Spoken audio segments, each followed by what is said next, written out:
Umurnya berapa Bu? 47 tahun. 47 tahun ya, oke. Baik, perkenalkan nama saya Ahmad Lukman. Saya yang bertugas pada pagi hari ini. Di sini saya ingin melakukan tindakan yaitu melakukan edukasi buat ibu tentang bagaimana sih caranya agar ASI ibu bisa adekuat. Bagaimana, apakah ibu bersedia? Ya, Bersedia nih. Oke, langsung saja nih Bu. Saya kasih brosurnya, nanti ibu baca-baca, nanti saya bimbing juga untuk membacanya. Ini Bu, monggo jangan buka ya. Ya, makasih. Baik Ibu, Ibu tahu nggak apa itu ASI? Sebelumnya belum tahu nih. Sebelumnya ada nggak keluarga Ibu yang sudah menjelaskan tentang apa sih itu ASI dan bagaimana sih biar ASI itu bisa adekuat dan bagaimana untuk memperbanyak ASI pada ibu yang baru melahirkan? Belum tahu ya. Oke. Baik, di sini saya ingin menjelaskan sedikit tentang apa sih itu ASI. Baik, untuk ASI sendiri, ASI merupakan makanan bayi terbaik sampai umur 2 tahun. Gizi ibu menyusui merupakan salah satu hal penting bagi seorang bayi maupun bagi ibu tersebut. Kebutuhan gizi pada ibu yang menyusui sangat penting untuk produksi ASI. Untuk ASI sendiri bisa dikasih selama 6 bulan.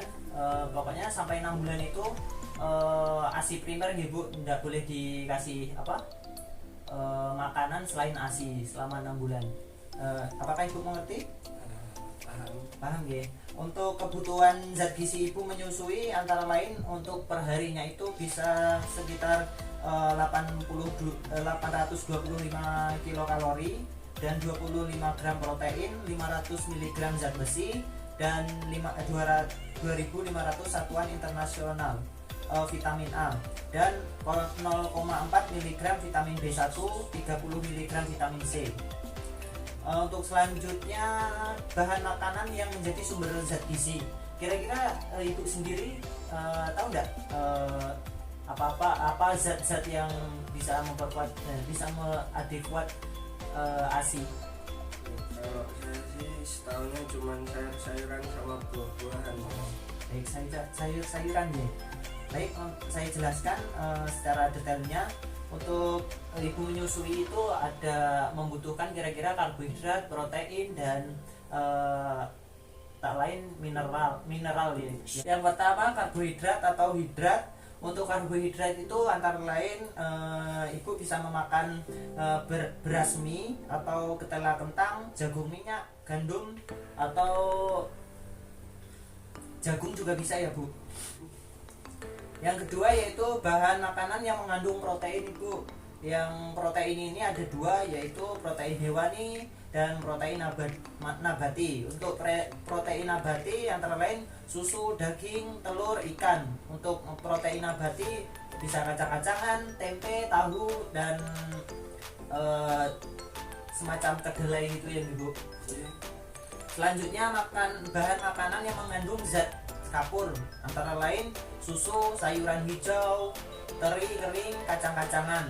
Dan selanjutnya bahan makanan yang mengandung zat besi antara lain hati ayam, hati hewani gitu Bu, atau kuning telur, kacang-kacangan lagi dan daging, sayur-sayuran, bayam, daun, ketela dan lain-lain.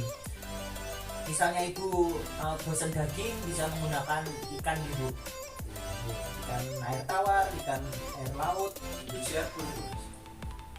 Jangan, itu TV mumpuk pangan. Selanjutnya bahan makanan yang mengandung bahan vitamin A antara lain kuning telur minyak ikan, hati susu, sayuran hijau, buah-buahan, kuning sayuran dan buah-buahan pada umumnya mengandung vitamin dan mineral terutama dalam bentuk segar. Okay. Untuk selanjutnya bagaimana sih susunan makanan yang dianjurkan selama menyusui? Untuk susunan makanan yang dianjurkan adalah yang memenuhi persyaratan gizi baik. Adapun jumlah makanan yang dianjurkan sebagai berikut. Untuk perharinya ibu antara lain beras 500 gram atau sekitar 3 atau setengah gelas nasi. Selanjutnya 1,5 potong sedang daging dan tempe 2-3 potong sedang, dan untuk sayuran 3 gelas sayur, dan bisa menggunakan buah-buahan seperti pepaya, bisa menggunakan 2 potong sedang. Sedangkan untuk susu bisa 1 gelas untuk perharinya. Selanjutnya bahan makanan yang dapat merangsang ASI. Contoh makanan yang dapat merangsang ASI itu antara lain bayam kedelai, daun singkong pepaya, daun katuk mangga, daun pepaya jeruk, kacang tanah pisang, kacang merah, kacang hijau, dan masih banyak lagi nggih Bu. Selanjutnya pengaruh status gizi pada ibu menyusui nggih Bu. Kebutuhan nutrisi selama laktasi didasarkan pada kandungan nutrisi air susu dan jumlah nutrisi penghasil susu.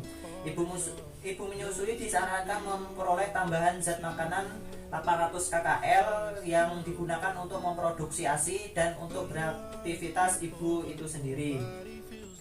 Selanjutnya dampak kekurangan gizi ibu menyusui itu sangat banyak Ibu, terutama buat bayi ibu, itu juga bisa memperlambat tumbuh kembang pada ibu, untuk pada anak ibu, dan bisa kekurangan gizi pada ibu menyusui menimbulkan gangguan-gangguan pada ibu dan bayinya.